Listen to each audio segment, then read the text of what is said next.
O que se bebe em dia de festa pode-se beber no dia a dia? E que ligações gastronómicas se podem fazer com o que temos no copo? Aprenda e prove com a Escola do Gosto, a Academia de Literacia Alimentar do Público. Aulas únicas com especialistas. Entre como amador e saia um pouco mais conhecedor.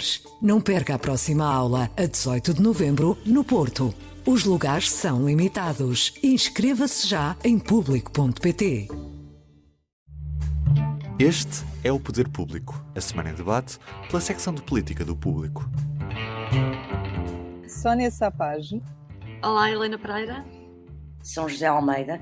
Olá, eu sou Ana Sá Lopes e este é o Poder Público. Estamos a gravar quinta-feira, 29 de outubro, um dia depois da aprovação do Orçamento de Estado, com o Bloco de Esquerda a votar contra ao lado da direita. Sónia Sapage, este é o momento de missão irrevogável do Bloco face a Costa. Pareceu-me ouvir António Costa durante o debate do Orçamento. Houve muitas coisas que se disseram durante o debate deste orçamento. Foi muito, muito rico. Mas eu gostava de dar uma resposta irrevogável a isso e não consigo. A sério. Disse tanta coisa nas últimas semanas, em particular nesse debate. Foram declarações muito duras, de parte a parte, tanto do PS como do Bloco de Esquerda, sobretudo entre esses dois partidos, que se diria que não permitem recuos. E, provavelmente, se o Governo não precisasse nunca mais do Bloco de Esquerda para decidir coisa alguma, se calhar não haveria mesmo recursos. Mas ainda assim eu não dou a coisa por encerrada. Porque, enfim, é assim nos divórcios, só quem nunca se divorciou é que sabe, é que acha que tudo se decide só num momento. Tudo se resolve naquela situação em particular, nunca é assim. E prova disso é que naquele debate, além dessas picardias todas, para usar um termo que não é muito, muito mau, também houve promessas e desejos de negociações, conversas futuras, sobretudo na especialidade. Portanto, eu diria que nada acaba aqui, mas se acabar, é caso para pôr em causa a sobrevivência do Governo. Sobrevivência até ao final da legislatura, entenda-se.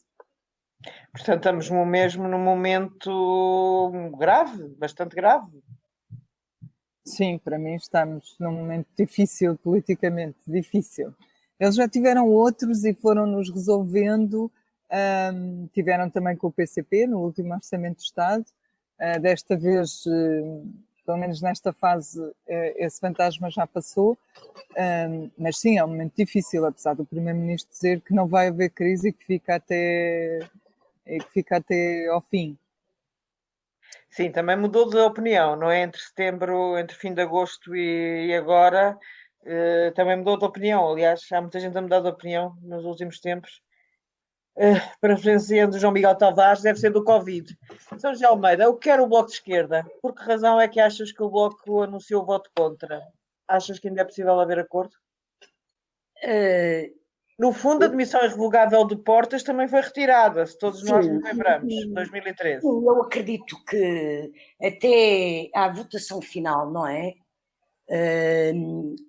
Ou seja, até ao lavar dos cestos é vindima. E concordo com o que a Sónia disse, a tensão é grande, mas até à votação final há um mês para que ainda possa haver alguma forma de aproximação. E tanto quanto sei, isso tem sido explícito nas declarações por parte do Primeiro-Ministro, até no debate, o Governo deseja chegar a acordo com o BE, não é? Porque, de facto, toda a solução política que existe e que permite este Governo, como permitiu o anterior, assenta em três partidos, com um quarto que na legislatura anterior se foi aproximando ao longo dos orçamentos, que é o PAN, e que neste momento está também nesse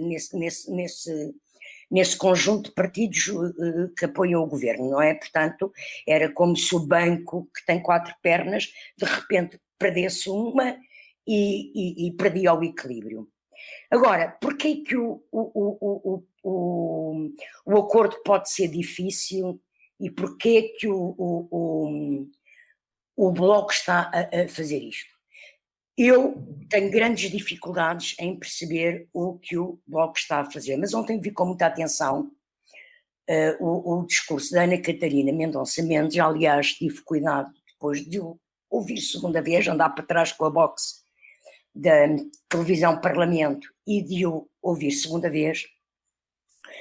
E é natural que a Ana Catarina, como líder parlamentar do PS, tenha o discurso de defesa da honra do PS e de defesa do modelo de governo e que diga aquilo que o Primeiro-Ministro não pode dizer, não é?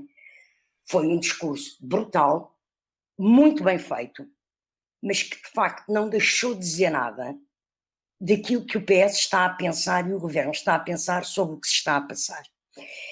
E é muito interessante porque ela diz lá a certa altura uma coisa, há uma parte do discurso em que ela acusa o Bloco de ter medo de gerir a crise e mais à frente diz que eles, ao votarem contra, vão aparecer na fotografia ao lado do PS. E ao ouvir o discurso da Ana Catarina Mendonça Mendes, eu lembrei-me de uma conversa que tive já esta semana com um responsável socialista com quem estava a falar disto, e como é que era o Bloco, se havia negociações, se podia haver, o que é que explicava no fundo esta posição do Bloco. E ele disse-me uma coisa muito interessante que eu tomei nota e que vou reproduzir, e que para mim é uma explicação com alguma racionalidade política desta atitude do Bloco, embora revele um enorme taticismo, que é a seguinte. Portanto, isto é um dirigente socialista. Têm receio, portanto, o Bloco têm receio de viver o desgaste da crise.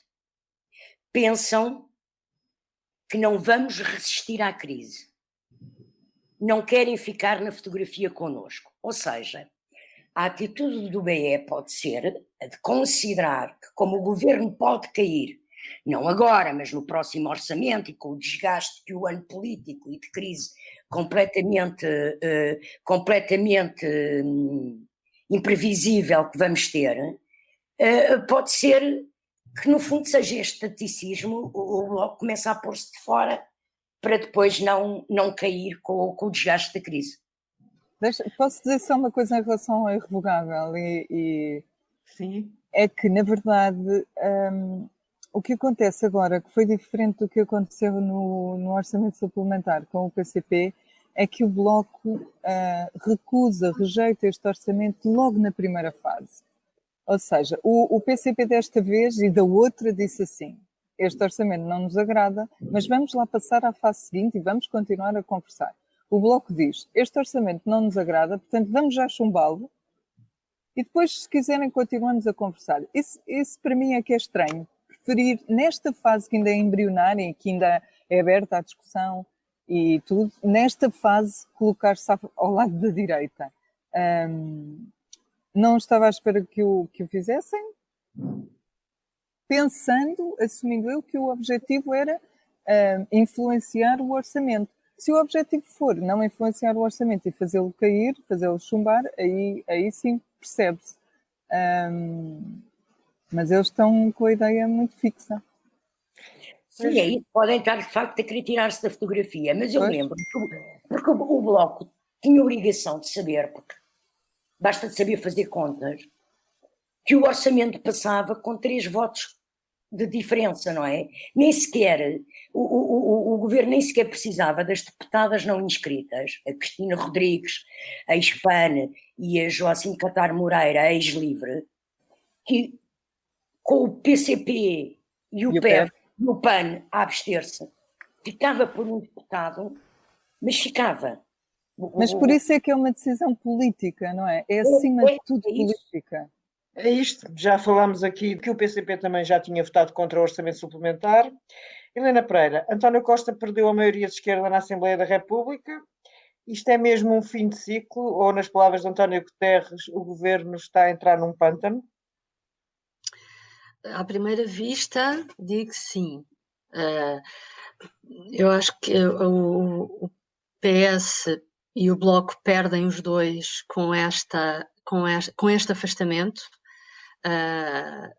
partindo do pressuposto de que se manterá o voto contra do Bloco na votação final do orçamento, mas parece-me que o PS acaba por perder mais do que o Bloco, porque fica a sensação de que realmente, como acho que era a Sónia dizia, uma perna da geringonça desapareceu. Agora, a mim parece-me que o Bloco também perde. O que é que pode perder? Isto faz lembrar o ano 2011, quando a Troika vem a Portugal e pede para se reunir com os vários partidos.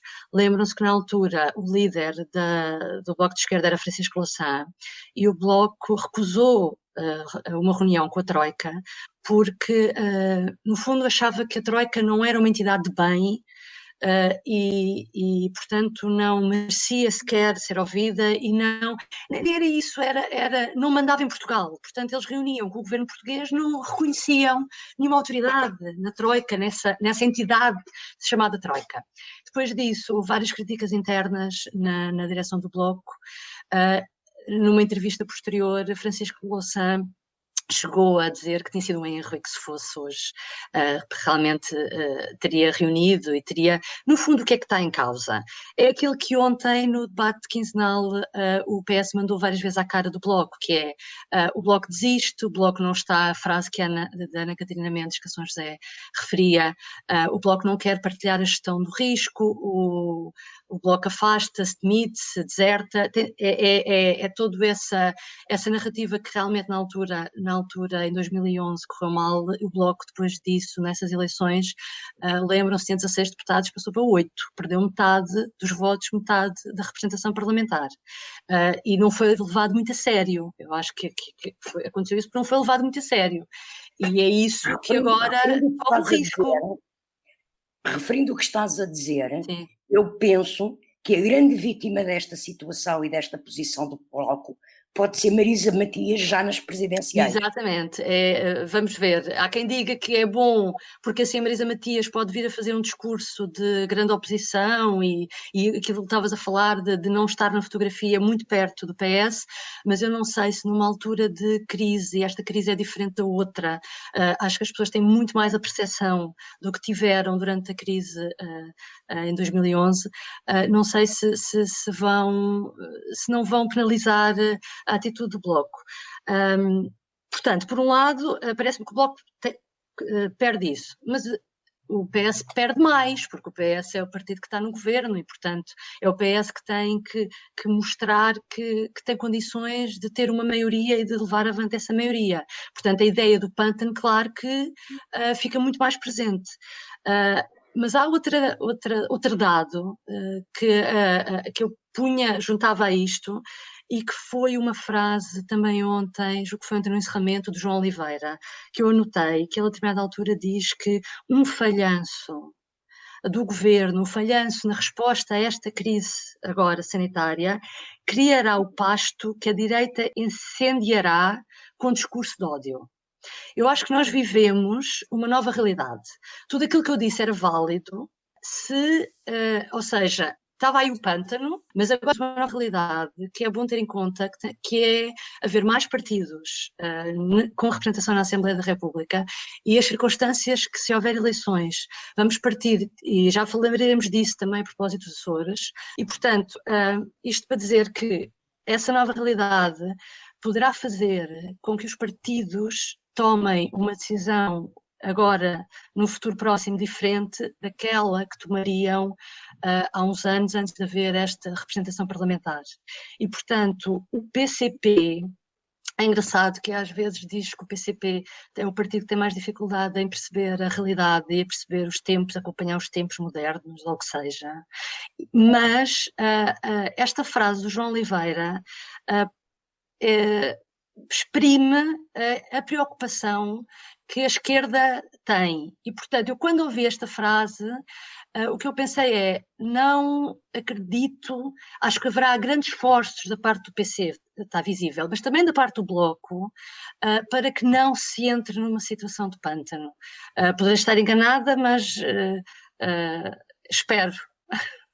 Sabes que há quem diga... Eu lembro até Quer dizer, eu acho que há memória no Bloco, como há no PC e há no PS, que quando toda a oposição se juntou para chumbar o PEC 4 e o governo Sócrates caiu, no fundo o PC e o BE contribuíram para dar Exatamente. o Passos Coelho. Exatamente.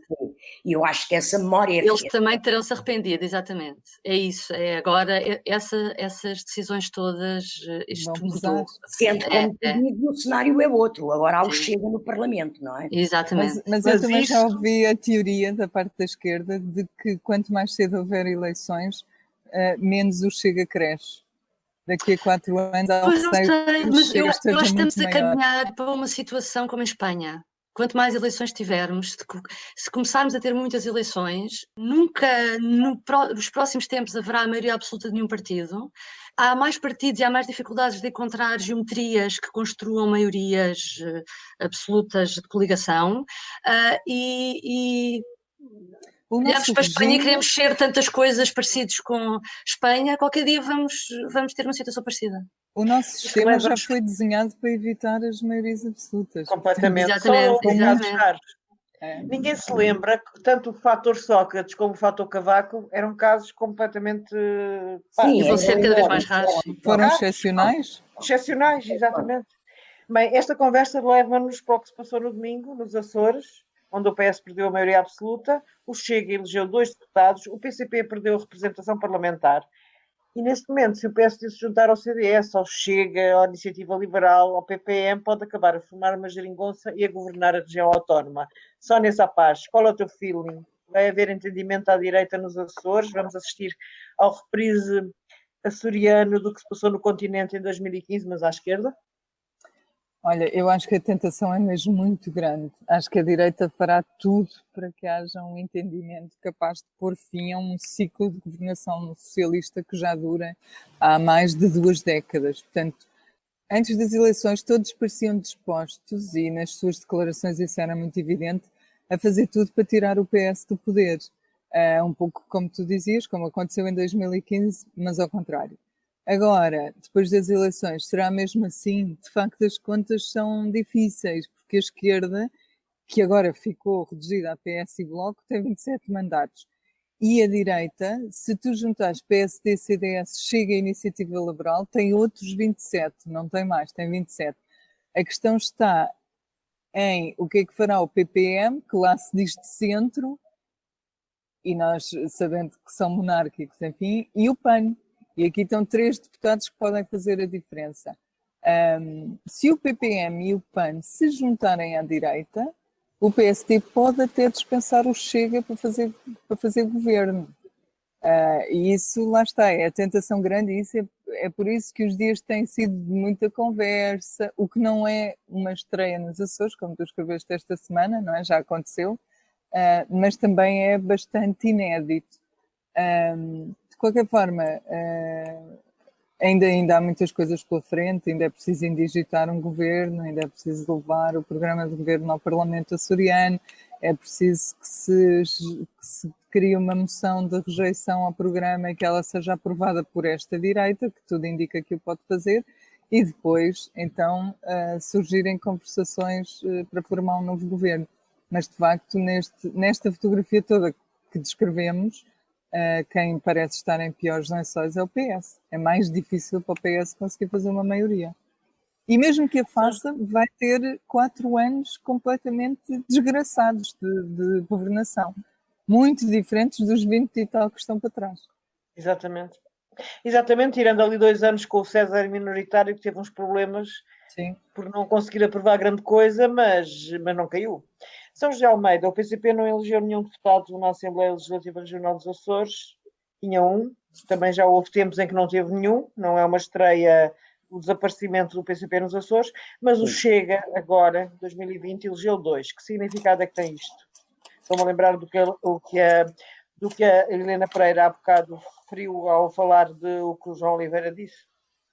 Assim, eu penso que e um pouco na linha do que tu escreves no editorial de hoje, eu penso que estas eleições nos Açores vão funcionar como um laboratório para o que pode ser os próximos tempos da política, mesmo a nível nacional em Portugal. Eu penso que esta perda do deputado do PCP pode não ser para todo sempre, pode vir a recuperar no futuro, mas eu chamo a atenção para o seguinte: a perda do deputado e do eleitorado do PCP e da CDU soma-se à perda de eleitorado do PS e de deputados e a perda da maioria absoluta, e surge, ou soma-se, à manutenção dos objetivos e dos resultados do BE, que mantém os 2 deputados. Portanto, há aqui assim um desvio de eleitorado para a direita, o que é natural ao fim de 24 anos de poder, mas soma-se a esse desvio eleitoral das intenções de voto e do voto para a direita com o novo fenómeno que é o Chega, e que entra no Parlamento Regional dos Açores logo com 2 deputados. Pode ser, por um lado, uma repetição do fenómeno europeu da extrema-direita, da transferência direta do voto do PCP para a direita, uma coisa que os analistas de resultados eleitorais dizem que não aconteceu muito, ou não é a única explicação para o resultado do Chega a nível nacional em 2019. Pode ser isso, mas também pode ser outras coisas, ou seja, nós estamos a viver de facto tempos muito diferentes. A política na Europa mudou, a pulverização e a fragmentação é uma realidade e, portanto, as dificuldades que estão a acontecer nos Açores podem vir a acontecer, de facto, também a nível nacional, nas legislativas. Agora, penso que vai ser determinante nesse futuro a posição que o PSD venha a ter perante relações com o Chega. Até que ponto é que a fronteira entre a direita tradicional e o centro-direita em Portugal com a extrema-direita pode ser quebrada, não é? O tal muro de que Paulo Portas falava, que caiu no eleitorado, cair também nas relações e nas estratégias de alianças do PSD, isso pode ser a chave também para o que vem aí, não é? Se o PSD apenas quiser ser poder porque quer ser poder, pois pode fazer aquilo que a Sónia dizia, não é? Moção de rejeição ao programa do governo, o governo cai e é indigitado uma maioria de direita. Eu acho que o papel do PSD e a atitude perante a estratégia de alianças do PSD vai ser determinante. Nos Açores, como também no futuro a nível nacional. Mas olha, por outro lado, pode ser sabes, quando se cria aquela dinâmica de vitória, o PSD chega ao governo nos Açores e se cria uma dinâmica de vitória, ao governo nos Açores, e se cria uma dinâmica de vitória a nível nacional. Claro, isso às vezes claro. É um acontecimento que potencia toda uma mudança. Claro, Portanto, mas já passa a uma fronteira ideológica completamente e democrática que vai ser determinante perceber se o PSD passa ou não passa. Mas olha, o PSD, se tivesse uma decisão formada sobre isso, se fosse completamente taxativo, já tinha dito, nós não queremos a todo o custo chegar ao poder e o Chega não é para nós. E eu não ouvi isso de ninguém. Claro, é por isso que eu acho que ouvi foi o Chega dizer que nós temos princípios e valores. Ou fazem as coisas como nós queremos, nomeadamente o André Ventura já pôs condições. Uma das condições é o PSD tem de deixar passar, tem de aprovar a revisão constitucional. Porque uma das coisas que nós escrevemos há uns tempos é que PS e PSD não vão deixar que o processo de revisão constitucional seja aberto. E o deputado do Chega o que disse foi, portanto, se querem o nosso voto, primeiro, não nos vão pedir para abdicar dos nossos princípios e valores. E segundo, vão viabilizar a revisão constitucional, a abertura do processo, pelo menos. Portanto, eu acho que se eles não quisessem negociar com o Chega, já o tinham dito muito claramente. Pois. Helena Pereira, o Mota Amaral governou 20 anos os Açores com maioria absoluta e nem precisava de CDS. A direita agora está completamente esfrangalhada, dividida em vários partidos. O que é que se passou nos últimos anos? O que é que aconteceu? Como é que o PSD se deu este espaço todo depois de ter sido um partido de facto dominante e absoluto, como o Amaral e com Cavaco Silva? Eu vou pegar num texto que tu escreveste esta semana no Público para te responder. O que eu acho é que o PSD, pegando no texto que tu contas como no passado já esteve perto da direita de fazer uma geringonça dos Açores, o PSD não esteve tão longe durante estes anos todos do poder como nós podemos crer. Ou seja, apesar de o PS ter ganho consecutivamente sempre as eleições desde 96, houve a oportunidade de o PSD, numa coligação direta como agora está a fazer, ter conseguido chegar ao poder, mas na altura não sei bem explicar. Eu pensei aí é que pedi a tua ajuda. Foi mais, se calhar, pelo PSD nacional do que pela vontade do PSD regional, que isso nunca foi possível, não é? Não, não, Não a sei. questão é mesmo regional. A questão é regional porque quando o primeiro dirigente do PSD tenta isso, que é o Álvaro Damaso, que tem o que eu acho notável, que para demonstrar como o PSD tem vindo a cair nos Açores, o Álvaro Damaso consegue em 1996 41%, que é brutal, é imenso.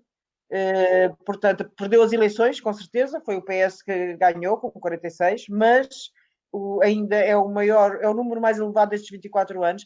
Mas na altura o CDS não aceitou, porque o CDS estava contra o PSD, porque o Mota Amaral era absoluto e o CDS era da oposição e o Mota Amaral humilhava o CDS. Portanto, na altura de José António Monjardino, que era o candidato, recusou-se. Tinha já um acordo com o PS e havia o governo do PS. E depois, quando o Costa Neves... Há duas questões aí, quando o Carlos Costa Neves e o Alvarino Pinheiro do CDS entendem que... por um lado, o Jorge Sampaio disse logo que aquilo era inconstitucional, coisa que o Costa Neves não concorda, mas É a sua graça também. que dar posse ao governo do PSD-CDS seria inconstitucional e que fazia convocava eleições imediatamente. E que não era... não, o Costa Neves é que considera que seria inconstitucional não dar posse ao governo PSD-CDS. Mas depois o próprio Costa Neves, é que aquilo era um problema, aquilo é um mundo engraçadíssimo, porque quando o Mota Amaral, depois de 20 anos de poder, sai, deixa não sei quantos delfins, ao contrário de outros líderes que não deixam ninguém. O Mota Amaral deixou uma lista, uma fila, e o Costa Ele Neves... quis armadilhar o campo. Olha, todos eles foram candidatos nestes últimos 24 anos à liderança do PSD Açores, nenhum ganhou. Tirando o Natalino Viveiros, também era um Delphi, era o número 2 do governo de Mota Amaral, mas teve uns problemas com a justiça, portanto nunca conseguiu chegar lá, porque foi arguido num processo de uma carne. Bem, não, nessa altura o Costa Neves sente também, portanto, para já tem a oposição logo do Presidente da República, de Jorge Sampaio, mas depois sente também falta de apoio interno. E depois há aquela coisa giríssima. Há aquela coisa giríssima que tu contas, que é o facto de uns serem de São Miguel e outros serem da Terceira, também fazia diferença. Exatamente, Sónia. É. Fazia, porque na altura, se conseguissem levar avante, o Costa Neves é terceirense, o Alvarino Pinheiro do CDS é terceirense. Se os dois se juntassem, a sede do poder ia para a Terceira. E São Miguel não aceita isto. E o próprio grupo parlamentar do PSD, onde São Miguel obviamente é maioritário, porque é a ilha que elege mais deputados, preferia que o líder fosse o Vítor Cruz, que acabou por ser líder, do que o Costa Neves. Ele sentiu-se armadilhado lá dentro. Também há este problema. Isto é giríssimo, quer dizer, é complexo. Bem, camaradas, vamos para o terceiro tema, que é a pandemia, que isto já vai tarde. Se eu ponho a falar dos Açores, não me calo, tenho este problema grave na minha vida. Bem, no sábado está marcado um Conselho de Ministros extraordinário para aprovar novas medidas para combater a pandemia. Por toda a Europa há novos confinamentos, os números disparam. França e Alemanha anunciaram ontem confinamentos parciais. Marcelo continua a vir pessoas. Esta semana os ex-ministros. Vanessa Paz, vai fechar tudo outra vez? Pode fechar tudo outra vez? Não acho que haja condições até políticas, como havia em março, para fechar tudo outra vez, mas tenho a expectativa de que haja algumas medidas mais restritivas. Agora fala-se muito na questão do mapa de risco, que será útil para saber que regiões devem ou não resguardar-se, umas mais que outras. Penso que podemos evoluir para uma coisa desse género, que, como escrevemos, redunda em confinamentos parciais ou mitigados, como escrevi a São José esta semana. O que para mim é um mistério nesta questão, honestamente, é saber se o Primeiro-Ministro e o Presidente defendem a mesma solução para o país.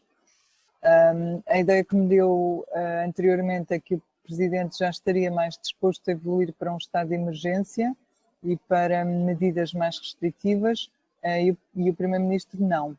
Não sei, é uma coisa que veremos nos próximos dias, porque ambos, tanto o Presidente como o Primeiro-Ministro, hão de falar na sequência do Conselho de Ministros. Enfim, é isso, não tenho a certeza de nada.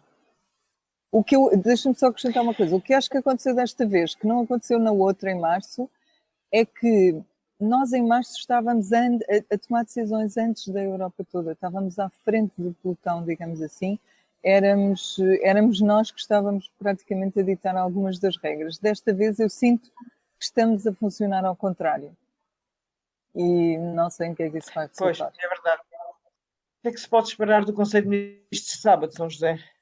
Já fizeste notícias e já demos Quer dizer, eu a penso aproximação do governo a esta nova fase? Sim, eu penso que, quer dizer, só no próprio sábado, provavelmente, é que o governo decidirá as restrições concretas que vai impor. Mas como nós escrevíamos no trabalho que saiu na terça-feira, o governo tem um modelo de atuação, não é?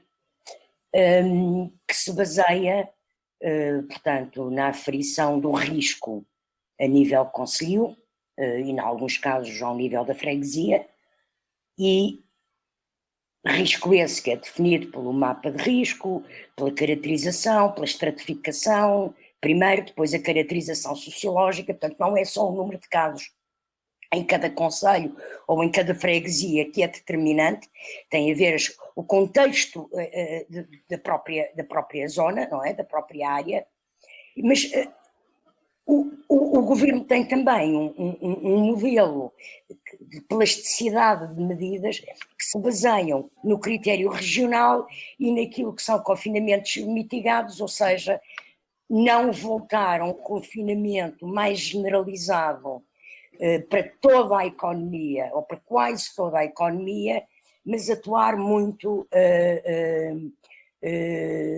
de acordo com o perfil sociológico de cada região. Isso pode fazer com que haja, como escrevíamos, medidas, por exemplo, como alastrar a outros concelhos, o que já se verifica no Val do Tâmega, assim como restringir até a nível nacional os horários de funcionamento, por exemplo, da restauração.